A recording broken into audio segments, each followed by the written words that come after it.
গরম ভাতের সঙ্গে এক টুকরো কাতলা মাছের ঝাল।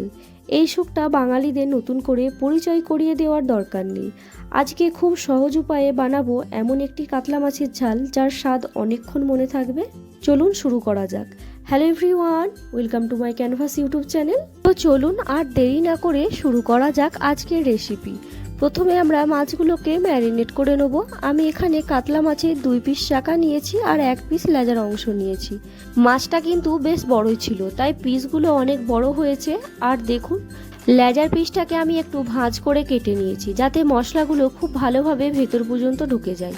এবারে ম্যারিনেট করার জন্য প্রথমেই দিয়ে দিচ্ছি পরিমাণ মতো লবণ, তারপরে দিয়ে দিলাম লঙ্কা গুঁড়ো, হলুদ গুঁড়ো আর দিলাম সর্ষের তেল। এবারে সব মশলাগুলোকে হাত দিয়ে খুব ভালোভাবে গায়ে মাখিয়ে নিতে হবে। মাছ যত ভালোভাবে মাখাবেন, যদি সময় থাকে তাহলে 15 থেকে 20 মিনিট ম্যারিনেট করে রাখলে আরও ভালো স্বাদ পাবেন। আর যদি তাড়া থাকে তাহলে কোনো সমস্যা নেই, তবে সর্ষের তেল ব্যবহার করলে মশলা খুব সুন্দরভাবে মাছের সঙ্গে মিশে যায়, এর স্বাদও অনেক বেড়ে যায়। দেখুন, আমাদের মাছগুলো খুব সুন্দর ম্যারিনেট হয়ে গেছে। এবারে চলুন পরের ধাপে এগিয়ে যাই। এবারে আমরা রান্নার জন্য একটা মশলা তৈরি করে নেব। তার জন্য আমি এখানে নিয়েছি কয়েকটু পেঁয়াজের টুকরো আর কয়েক কোয়া রসুন। এবারে এগুলোকে একসঙ্গে খুব সুন্দর করে পেস্ট করে নেব। এই পেস্টটা আমাদের ঝালের স্বাদকে আরও বাড়িয়ে দেবে। এই ইন্ডাকশানে একটি কড়াই বসিয়ে দিলাম, তাতে দিলাম পরিমাণ মতো সর্ষের তেল। কাতলা মাছ ভাজার জন্য আমি এখানে সর্ষের তেল ব্যবহার করছি। এতে মাছের স্বাদ ও গন্ধ দুটোই অনেক সুন্দর হয়। আর একটা ছোট্ট টিপস দিয়ে রাখি, অনেকেই বলেন মাছ ভাজার সময় নাকি কড়াই লেগে যায় বা ভেঙে যায়। আসলে এর মূল কারণ হলো তেলটা ঠিকমতো গরম না হওয়া। তাই মাছ ছাড়ার আগে অবশ্যই তেলটাকে ভালোভাবে গরম করে নেবেন। দেখুন, তেলটা এখন ভালোভাবে গরম হয়ে গেছে। এবার এক এক করে সব কড়াইয়ে মাছগুলো দিয়ে দিচ্ছি। আমি এখানে 3 টুকরো মাছ ভাজছি।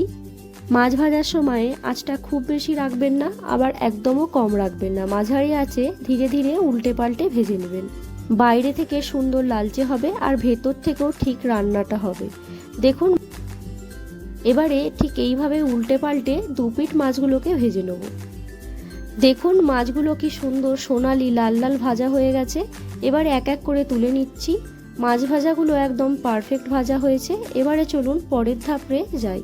এবারে আসল ঝালের স্বাদ আনার জন্য আমরা সর্ষে বাটা তৈরি করে নেব।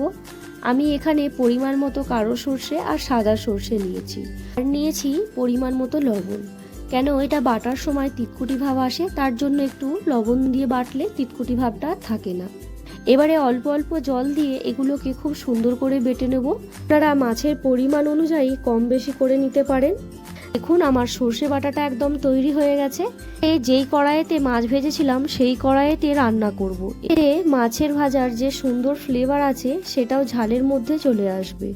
প্রথমে ফোড়নে দিয়ে দেবো গোটা জিরে, কালো জিরে আর শুকনো লঙ্কা। এগুলো দিয়ে দিলাম, দিয়ে বেশ কিছুক্ষণ নাড়াচাড়া করতে থাকবো। ফোড়ন থেকে একটা সুন্দর গন্ধ বেরোতে শুরু করলেই আগে থেকে বেটে রাখা পেঁয়াজ আর রসুন কুচিটা দিয়ে দেবো। এটাকে বেশ কিছুক্ষণ মতো নাড়াচাড়া করতে থাকবো। দেখুন, আমি এই পর্যায়ে আগে থেকে কুচিয়ে রাখা টমেটো দিয়ে দিলাম, আর উপর থেকে দিলাম পরিমাণ মতো লবণ। লবণ দিলে টমেটো খুব তাড়াতাড়ি নরম হয়ে যায়। এবারে সব কিছু খুব ভালো করে নাড়াচাড়া করতে থাকবো।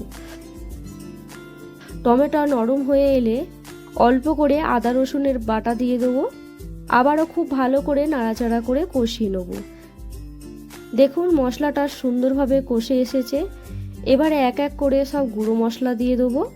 প্রথমে দিয়ে দিলাম লঙ্কা গুঁড়ো, তারপরে দিয়ে দিলাম হলুদ গুঁড়ো, তারপরে দিয়ে দিলাম ধনে গুঁড়ো, তারপরে দিয়ে দিলাম জিরে গুঁড়ো। এবারে এটাকে একটু নাড়াচাড়া করে নিলাম। তারপরে দিয়ে দিলাম অল্প অল্প জল দিয়ে এটাকে খুব ভালো করে কষাতে থাকবো। যত ভালোভাবে কষাবেন রান্নার স্বাদও তত সুন্দর হবে। যখন দেখবেন মশলা থেকে তেল ছাড়তে শুরু হয়েছে, তখন একটা ছাঁকনির সাহায্যে সর্ষে বাটাটা দিয়ে দেবো। এতে ঝালটা একদম মসৃণ হবে, সর্ষের খোসা মুখে লাগবে না। এবারে সব কিছু খুব ভালো করে মিশিয়ে কষিয়ে নিতে হবে। দেখুন, এটাকেও আমার কষানো হয়ে গেছে। এবারে দিয়ে দিলাম পরিমাণ মতো জল। জলটাকে দিয়ে খুব ভালো করে ফুটাতে দেবো, ঢাকা দিয়ে প্রায় 10 থেকে 15 মিনিট মতো। যখন এটা ফুটে উঠবে বা কিছুটা ঝোল মরে যাবে, তারপরে আমি দিয়ে দেবো আগে থেকে ভেজে রাখা মাছগুলো। এবারে এটাকে ঢেকে প্রায় 5 থেকে 10 মিনিট মতো খুব সুন্দর করে ফুটিয়ে নিতে হবে। যত ভালোভাবে ফোটাবেন মাছের ভেতর পর্যন্ত সর্ষের ঝাঁঝ আর স্বাদ সুন্দরভাবে ঢুকে যায়। ব্যাস তৈরি হয়ে গেল আজকের গরম গরম কাতলা মাছের ঝাল। মাছের ভেতর পর্যন্ত সর্ষের ঝাঁঝ আর স্বাদ সুন্দরভাবে ঢুকে যায়।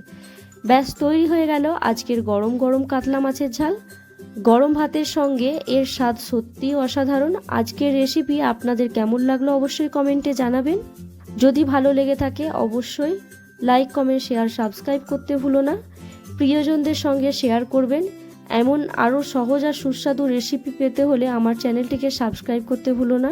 ভালো থাকবেন, সুস্থ থাকবেন। দেখা হবে নেক্সট কোনো রেসিপি নিয়ে। টাটা।